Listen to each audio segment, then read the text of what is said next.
Hello everyone, कैसे हैं आप लोग। आई होप इससे पहले वाले वीडियोस आपने देखे होंगे जिसमें मैंने algebraic expression and identities start किया था। ठीक है, तो मैंने आपको बेसिक चीज़ें बता दी थी इस चैप्टर में हम लोग क्या क्या पढ़ेंगे, और ये भी आपको बता दिया था कि ये आपका मोस्टली जैसे हमने जो लीनियर इक्वेशन में पढ़ा था वही सारी चीज़ें हैं। ठीक है, इसमें कुछ नया नहीं है। उसमें जस्ट हमने डायरेक्ट यूज किया था, बट अगेन मैंने यूज करते वक्त भी आपको सारी चीज़ें एक्सप्लेन की थी कि यूज कैसे करेंगे। अब उन्हीं चीज़ों को हम थोड़ा सा डिटेल में पढ़ेंगे। आइडली ये chapter linear equation in one variable से पहले आना चाहिए था, बट हाँ ठीक है, आपके सिलेबस में आगे दिया हुआ है तो कोई नहीं। तो आपका ही फायदा है, हमने ये चीज़ वहाँ ही पढ़ ली तो अब आपको ये चीज़ें सब आसान लगेगी। ठीक है, तो चलिए स्टार्ट करते हैं। तो पहला क्वेश्चन है आपके 8.1 का कि आपको इन तीन एक्सप्रेशंस को ऐड करना है। ठीक है, तो देखिए ये आपका है पहला एक्सप्रेशन, क्या कहते हैं, ए बी माइनस बी सी।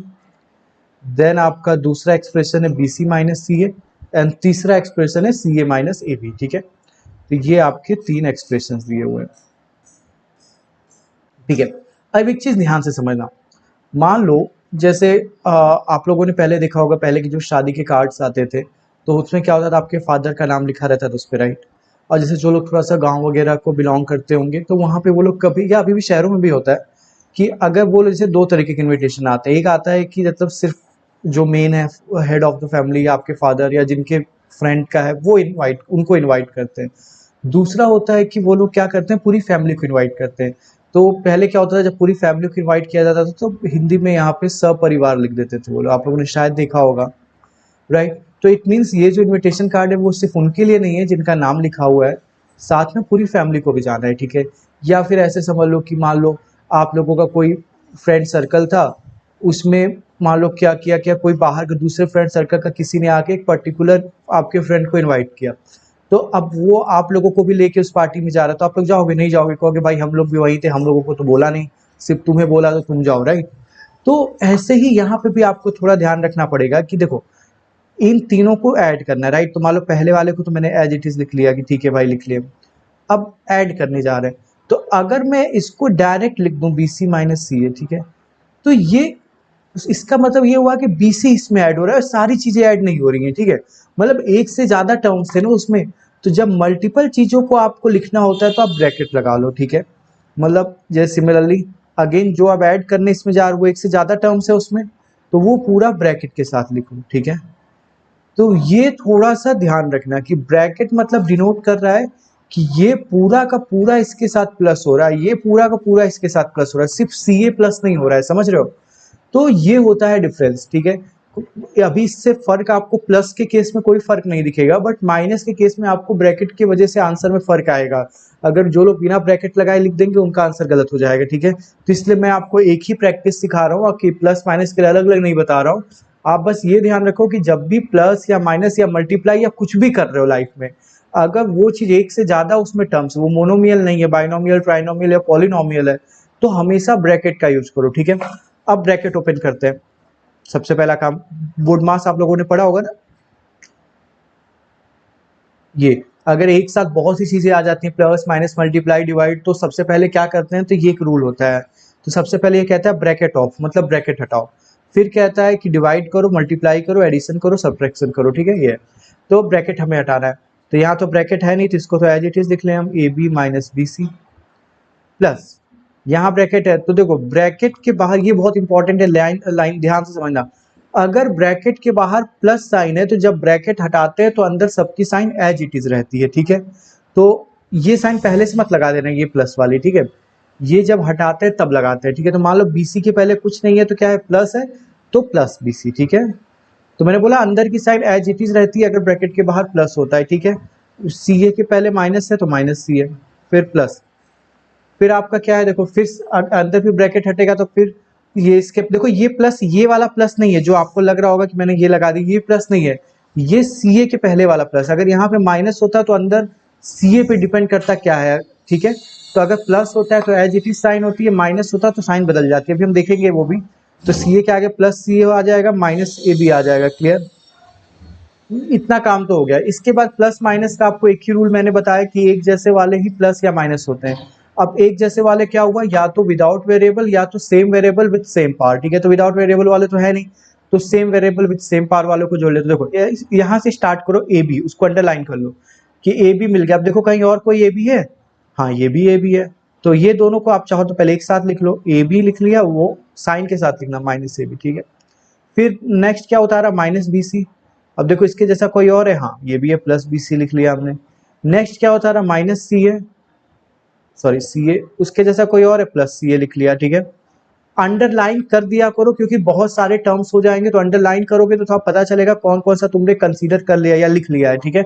वरना कोई चीज दो बार लिख दोगे तो गलत हो जाए। मान लो मैंने ए बी यहाँ लिखा था, इस पे ध्यान नहीं किया, लास्ट में इससे भी कोई एक बार और लिख दिया, तो यहाँ पे ऑलरेडी लिख चुके थे इसको, तो वो गड़बड़ हो जाए। इससे अंडरलाइन करते जाना ताकि आपको पता चलेगा ये आपने कंसीडर कर लिया, इसको दोबारा नहीं करना है, ठीक है। अब देखो क्या बताया था मैंने कि पहला तो एक जैसे होंगे, उसके बाद क्या बताया था, जब एक जैसे मिल जाए तो वेरिएबल को भूल के नंबर्स का कर दो जो करते हो। तो ए बी के आगे कुछ नहीं तो वन होता है, यहाँ भी ए बी के आगे कुछ नहीं तो वन है, तो वेरिएबल को भूल जाओ तो वन माइनस वन क्या आ गया, जीरो आ गया। जीरो के आगे ए बी लगाने का मतलब कोई है नहीं, क्यों, क्योंकि ए बी क्या और 5x लिखा हुआ है, तो यहाँ x 5 के साथ इंटू ही तो हो रहा है, ये 0x हो जाएगा, तो क्या होगा, 0 इंटू एक्स। अब x जीरो के साथ किसी का भी इंटू करो जीरो ही आएगा, तो यहाँ ए बी लगाने की जरूरत नहीं है, राइट। यहाँ पे सुन B C plus minus B C, again minus one plus one zero हो जाएगा, तो प्लस जीरो। फिर ये देखो सी ए, ये अगेन जीरो, तो आंसर क्या आ गया आपका, जीरो। समझ आया क्वेश्चन, कुछ नहीं करना है, सबको प्लस लगा दो, बोला ऐड करने को, माइनस लगा दो, माइनस करने को बोल रहा है तो ब्रैकेट खोल दो, साइन बदल दो, अगर प्लस नहीं है तो माइनस है तो बदल लो, प्लस है तो ना बदलो, आंसर आ गया, ठीक है। समझ में आया, चलिए नेक्स्ट करते हैं। इन तीनों टर्म्स को ऐड करना है, तो ये हमारी पहला, सॉरी तीनों एक्सप्रेशन, ये पहला एक्सप्रेशन, दूसरा एक्सप्रेशन, तीसरा एक्सप्रेशन, ठीक है। तो पहला वाला तो एज इट इज लिख लें, दूसरा इसमें जो ऐड करना वो 100 ज्यादा है तो यहाँ पे ब्रैकेट लग जाएगा, फिर तीसरा जो ऐड करना है वो भी 1 से ज्यादा है तो यहाँ पे फिर से ब्रैकेट लग जाएगा, और ये ऐसे हो गया, ठीक है। अब ब्रैकेट ओपन करें, ये तो ऐसे ही आ जाएगा, प्लस है तो सबके साइन सेम रहेगी, बी के पहले कुछ नहीं तो प्लस, सी के पहले माइनस तो माइनस, बी सी के पहले प्लस तो प्लस, फिर इसके आगे सब प्लस है तो सबकी साइन सेम रहेगी, सी के पहले कुछ नहीं तो प्लस, ए के पहले माइनस तो माइनस, ए सी के पहले प्लस तो प्लस, ठीक है।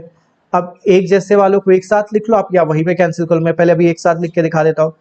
अंडरलाइन करो ए जैसा कोई और है, देखो ये ए बी है, ये नहीं लेना है, पूरा सेम होना चाहिए, ये ए है, तो ये हमने लिख लिया, माइनस बी लिखा, बी जैसा और कोई है, ये है, तो ये भी लिख लिया। अंडरलाइन नहीं करोगे तो कंफ्यूजन हो जाएगा, ठीक है। फिर ए बी उतारा, ए बी जैसा और कोई है, नहीं है। फिर क्या बचा, माइनस सी बचा, माइनस सी उतारा, इसके जैसा क्या है, प्लस सी, वेरिएबल सेम है। फिर बी सी उतारा, बी सी जैसा कोई और नहीं है, फिर ए सी उतारा, ठीक है। A minus A, again one minus one zero, कुछ लोग इसको ऐसे भी लिख देते हैं, plus A minus A cancel हो गया, ठीक है। कर क्या है वही, ए को भूल रहे, वन माइनस वन जीरो, तो आप भी वैसे लिख सकते हो, कैंसिल हो गया जीरो। फिर सॉरी ये देखिए, ये माइनस बी, ये प्लस, ये बी था, यहाँ पे हमने बी सी लिख दिया गलती से, ठीक है। तो माइनस बी प्लस बी, ये भी कैंसिल हो गया, जीरो आ गया। फिर आपका क्या हुआ, ए बी बचा तो A B as it is आ जाएगा, माइनस सी प्लस सी फिर जीरो हो गया, फिर आपका B C as it is आ जाएगा, फिर A C as it is आ जाएगा, ठीक है। तो अगेन आपके ये जीरो को लिखने की जरूरत नहीं, क्या बचा, A B plus B C plus A C. Clear हुआ, आई होप ये क्वेश्चन आपको समझ आ रहा होगा, कुछ नहीं करना है, सब हम लीनियर इक्वेशन में कर चुके हैं, ठीक है। ओके नेक्स्ट आते हैं, फिर से ये दो टर्म्स है, इनको ऐड करना है, राइट। तो ये पहली टर्म, ये दूसरी टर्म, ठीक है। तो पहली टर्म तो एज इट इज उतार लो, 2p² Q square minus 3pq plus 4। Next इसमें प्लस लगाओ, एक से ज्यादा है तो ब्रैकेट लगाओ, 5 plus 7pq minus 3p² Q square, ठीक है।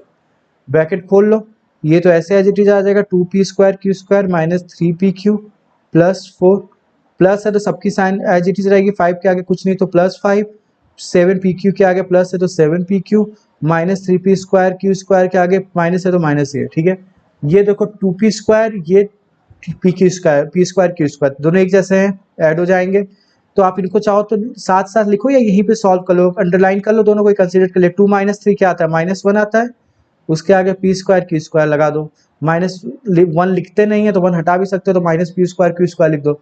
अगेन pq वाला ये है, ये भी pq वाला है, तो 7 और 3 में से गया 4 आएगा, 4 pq लगा दो, 4 प्लस 5 क्या हो गया, 9, यही आंसर हो गया। वही अंडरलाइन अभी नहीं करते, देखा मिस हो जाता, वो उतार देते आप दोबारा। समझ में आ रहा है कितना आसान है ये, ठीक है। नेक्स्ट आते हैं, यहाँ पे फिर देखो कौन कौन से टर्म्स है, LM² M² N² plus N², ये 4 टर्म है, तो लिख लो। पहला तो एज इट इज आ गया, प्लस एक से ज्यादा है तो ब्रैकेट लगा लो, देखो आप ये मत सोचना कि क्यों ब्रैकेट लगा रहे हैं जब कुछ फर्क नहीं पड़ रहा है, क्योंकि माइनस में फर्क पड़ेगा। अब मैं आपको हर क्वेश्चन अलग तरीके से नहीं समझाना चाह रहा हूँ, क्योंकि आपको क्वेश्चन कंफ्यूजन हो जाएगी एग्जाम में कि सर ने प्लस में बोला था या माइनस बोला, तो इसलिए आप दोनों में वो करो, ठीक है। फिर plus N square plus L square, फिर plus 2lm plus 2mn plus 2nl, ठीक है, क्लियर हुआ। अब चलो आगे करते हैं। एल स्क्वायर ब्रैकेट खोल लो, एम स्क्वायर प्लस ब्रैकेट खुलेगा तो एज इट इज साइन रहेगी क्योंकि आगे प्लस था, फिर N square plus L square, फिर plus 2lm plus 2mn plus 2nl, ठीक है। अब देखो एल स्क्वायर वालों को एक साथ देख ले, एल स्क्वायर ये भी एल स्क्वायर है तो 2l स्क्वायर आ गया, M square plus 2m square, फिर plus N square plus 2n square, फिर नेक्स्ट ये बचा, अंडरलाइन करते जाओ तो बहुत आसानी से हो जाएगा, फिर 2mn फिर 2nl, ठीक है। यहाँ तक क्लियर है, यही आंसर आ गया आपका, ठीक है। इसको थोड़ा सा और सिंप्लीफाई करना चाहो तो कर सकते हो। मैं आपको एक चीज बताता हूँ, कॉमन लेना क्या होता है, ठीक है, ये थोड़ा इंपॉर्टेंट है समझना। जैसे अभी हम मल्टीप्लाई में सीखेंगे वैसे तो, जैसे मान लो ये है ऐसा 3y² ऐसे लिखा हुआ है, ठीक है, मल्टीप्लाई हो रहा है। लीनियर इक्वेशन हमने देखा था, ये दोनों के साथ मल्टीप्लाई होता है, राइट। तो पहले इसके साथ करेगा मल्टीप्लाई तो 3x हो जाएगा, फिर प्लस इसके साथ करेगा तो 9y²। यहाँ तक क्लियर है। जब आपने ब्रैकेट खोल के मल्टीप्लाई किया तो ये बना, मतलब ये एक टर्म से मल्टीपल टर्म्स बनता है। जब मल्टीप्लाई करते हैं तो एक टर्म रहता है, उसको करने के बाद मल्टीपल टर्म्स बनता है। यहाँ तक क्लियर है। अब मल्टीपल टर्म्स से अगर कुछ कॉमन ले लोगे तो ये वापस से यही बन जाएगा, ठीक है। कॉमन कैसे लेते हैं, देखो पहली चीज, कॉमन तब लेते हैं जब टर्म्स होते हैं, एक टर्म्स में से कुछ कॉमन नहीं ले सकते। अब 9x y में से इसमें से कुछ कॉमन नहीं ले सकते, क्योंकि एक ही भाई कॉमन तो दो लोगों में होता है ना। मैं बोलूंगा मेरे और आप में क्या कॉमन है, हम दोनों को मूवीज पसंद है, हम दोनों को पुराने गाने पसंद है, तो ये कॉमन हुआ, राइट। अब ये खोल कहोगे मेरे में खुद में क्या कॉमन है, ऐसा कुछ नहीं होता। आप में खुद में कैसे कॉमन होगा, कॉमन दो लोगों में होगा, राइट। तो ऐसे यहाँ पे भी आप कॉमन तब लोगे जब मल्टीपल टर्म्स होते हैं, राइट। अब कॉमन लेते कैसे हैं, तो देखो जब मल्टीपल टर्म्स हैं उनमें से जो जो चीजें मल्टीप्लाई हो रही है वो अगर दोनों में मल्टीप्लाई हो रही है तो हम कॉमन ले लेते हैं, ठीक है। तो जैसे ये देखो 3x है, ये 9 को क्या लिख सकते हो, 3 × 3 लिख सकते हो, तो मतलब 3 दोनों जगह मल्टीप्लाई हो रहा है तो 3 कॉमन ले लो, ठीक है। अब कॉमन लेने के बाद क्या बचा वो पता करना है। तो देखो 3 किस में से कॉमन लिए, पहले वाले में से लिए, तो इससे डिवाइड कर दो जो कॉमन लिया उससे, तो ये कट गया तो x आ गया। आपको देखने में भी लगेगा 3 हटा दो तो क्या बचा, x बच गया। बट जब बहुत सा ऐसा कभी कभी हो जाएगा आपको हटा नहीं पाओगे, जैसे यहाँ पे देखो आप 3 हटा नहीं सकते, राइट। तो क्या बचा, तो आपको डिवाइड करना पड़ेगा, तो 3 से 3 गया 3 बार में, तो 3y²। तो देखो ये कॉमन हो गया, राइट। समझ में आया कॉमन लेना भी। अब इसको और पढ़ेंगे जब अभी मल्टीप्लीकेशन सीखेंगे, राइट। तो यहाँ पे भी आप देखो तो ये भी आंसर है, कोई गलत नहीं है। बट आप चाहो तो देखो सब में 2 कॉमन है, सब 2 से मल्टीप्लाई हो रहे हैं, राइट। तो अब 2 कॉमन ले लो, तो 2 ले लिए तो यहाँ क्या बचा, l² बचा, यहाँ क्या बचा, m² बचा, यहाँ क्या बचा, n² बचा, यहाँ क्या बचा, lm बचा, यहाँ क्या बचा, mn बचा, यहाँ क्या बचा, nl बचा। ये भी आंसर सही, इसमें कुछ गड़बड़ नहीं, वो भी लिखते थे तो भी नंबर मिलेंगे, इसमें भी मिलेंगे, ठीक है। तो यहाँ तक आपको समझ आया होगा, पहला क्वेश्चन हमने कर लिया। अब आते हैं सेकंड क्वेश्चन पे, ठीक है। देखो प्लस में तो सेम था, राइट।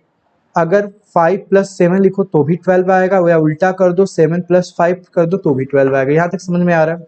बट माइनस में ऐसा नहीं है, 5 - 7 करोगे तो -2 आएगा, 7 - 5 करोगे तो 2 आएगा, राइट।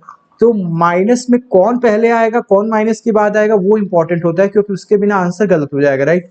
तो आपको यहाँ समझना होता है। अब ध्यान से देखो कह क्या रहा है, इसको सब्ट्रैक्ट करो इसमें से, सब्ट्रैक्ट दिस फ्रॉम दिस, मतलब इसमें से इसको घटाना है, ठीक है। मैं बोलूं अगर 5 को 7 में से घटाना है तो 7 - 5 लिखोगे ना, कि 7 में से 5 घटा, 5 - 7 नहीं करोगे, राइट। तो सिमिलरली इसमें से इसको घटाना है तो आगे ये आएगा पीछे ये आएगा, ठीक है, क्लियर हुआ। या ऐसे समझ लो नॉर्मल लैंग्वेज में, फ्रॉम के बाद जो होता है वो पहले आता है, फ्रॉम के पहले जो होता है वो बाद में, तो उल्टा कर लेते हैं, ठीक है। यहाँ तक क्लियर हुआ। तो 12a आपका पहले आ गया, -9ab आपका बाद में आ गया, +5b आपका, सॉरी मतलब ये वाला टर्म हम पहले उतार रहे हैं, तो 12a - 9ab +5b, और ये -3 हमने उतार लिया, ठीक है। ये वाला इसके बाद में आएगा। मैंने बताया एक से ज्यादा चीजें माइनस करनी है तो ब्रैकेट लगाना पड़ेगा, राइट। तो ब्रैकेट लगा लो,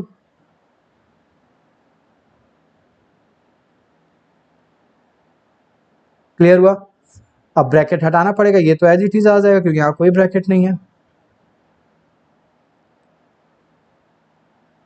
ब्रैकेट हटेगा तो सबकी साइन बदल जाएगी। 4a के पहले क्या है, कुछ नहीं है तो प्लस है, तो प्लस का उल्टा क्या होता है माइनस। 7ab के पहले माइनस है तो माइनस का उल्टा क्या होता है प्लस। फिर 3b के पहले क्या है प्लस, तो इसका उल्टा क्या होगा माइनस। 2 के पहले क्या है प्लस, तो -2। क्लियर हुआ। अब देखो 12a वाला ये एक a का है, ये एक a का है। a को भूल जाओ, क्या बचा 12 - 4 क्या आ गया 8 आ गया, आगे a लगा दो। ये ab वाला है, ये ab वाला है, तो -9ab ये था तुम्हारा, और ये तुम्हारा क्या है +7ab। तो क्या हो जाएगा माइनस से 9 - 7 करो -2 आ जाएगा, आगे ab लगा दो। फिर 5b, ये तो आपका क्या आ गया 2b आ गया। -3 - 2 क्या आ गया -5। ये आंसर आ गया। समझ लो, देखो कुछ आपको लग रहा है कि ये सब्ट्रैक्ट वाला क्वेश्चन हमने दूसरे तरीके से किया, ऐड वाला नहीं, सब सेम है। जस्ट मैंने आपको बताया माइनस है तो साइन बदल दो, नहीं है तो वैसे साइन बदलती क्यों है पता है। देखो होता क्या है, यहाँ पे कुछ नहीं होता है तो 1 होता है, 1 इंटू हो रहा है। अब आपको पता है जब प्लस माइनस इंटू होते हैं तो माइनस आता है, माइनस प्लस इंटू होते हैं तो प्लस आता है, राइट। तो इस वजह से ये उल्टा, देखो प्लस माइनस इंटू है तो माइनस आया, तो मैंने बोला उल्टा कर दो। एक्चुअली में ये डिसाइड कर रहा है साइन, क्योंकि ये अगर सेम वालों के साथ मिलेगा तो प्लस हो जाएगा, डिफरेंट वालों के साथ मिलेगा तो माइनस हो जाएगा। तो इवेंचुअली ये उल्टा ही कर रहा है सबका ना, क्योंकि सेम वालों के साथ मिला तो माइनस के साथ मिलेगा तो माइनस को प्लस कर देगा, अपोजिट वालों से मिलेगा तो प्लस से मिलेगा तो उसको माइनस कर देगा। तो इसलिए हम कहते हैं नॉर्मली कि ये उल्टा हो रहा है, बट ये नॉर्मली होता है क्या 1 से इंटू होता है, और इंटू में आपको पता है प्लस प्लस प्लस होता है, माइनस माइनस प्लस होता है, और प्लस माइनस माइनस होता है, राइट। तो उससे आ रहा है। आप पूरा याद रखो या सिर्फ ये याद रख लो कि आगे माइनस है तो साइन बदल जाएंगे, प्लस है तो नहीं बदलेंगी। क्लियर हुआ। ये हो गया इसका पहला क्वेश्चन। चलते हैं दूसरे पे।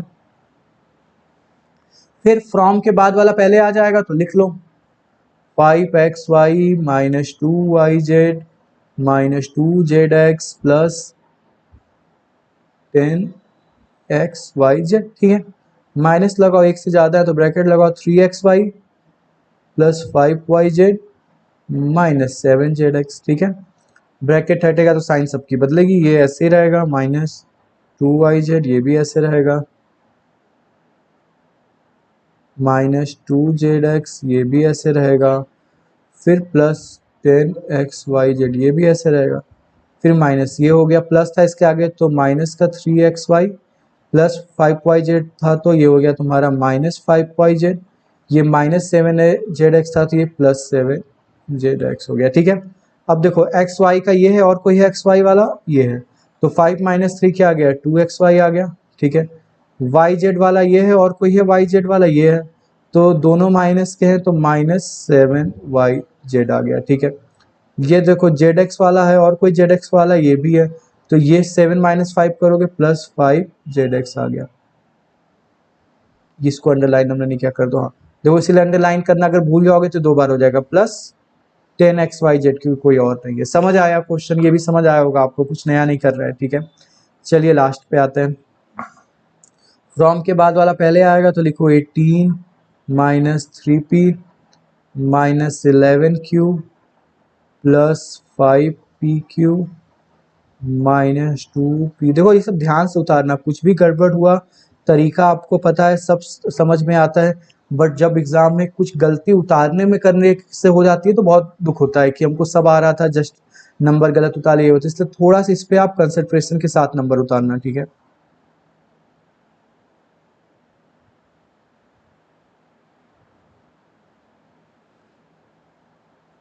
ठीक है, और बोल बोल के उतारोगे तो ज्यादा सही है। -10। ठीक है, ये उतर गया।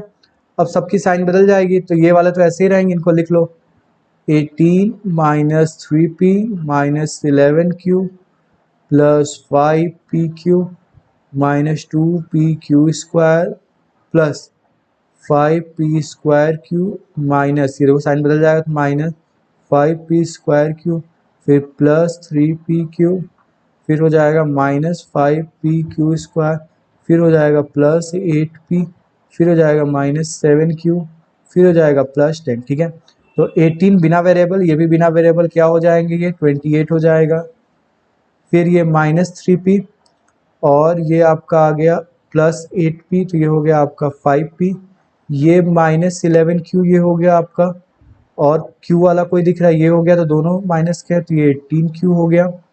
फिर देखो ये pq का है 5pq, और ये pq का है तो दोनों pq के हैं तो 8pq, ये आपका टू पी क्यू स्क्वायर है तो देखना पी स्क्वायर क्यों नहीं चाहिए, पी क्यू स्क्वायर चाहिए, तो ये वाला, तो ये दोनों एक जैसे है, तो -7 पी क्यू स्क्वायर, ये देखो पी स्क्वायर क्यू, ये भी पी स्क्वायर क्यू, 5 - 1 ये आपका 1 पी स्क्वायर।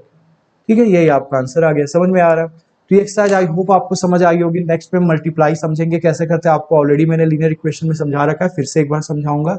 और आपकी पहले monomial monomial, binomial binomial, trinomial, वैसे करके बहुत बार अलग अलग टॉपिक में समझाया गया है।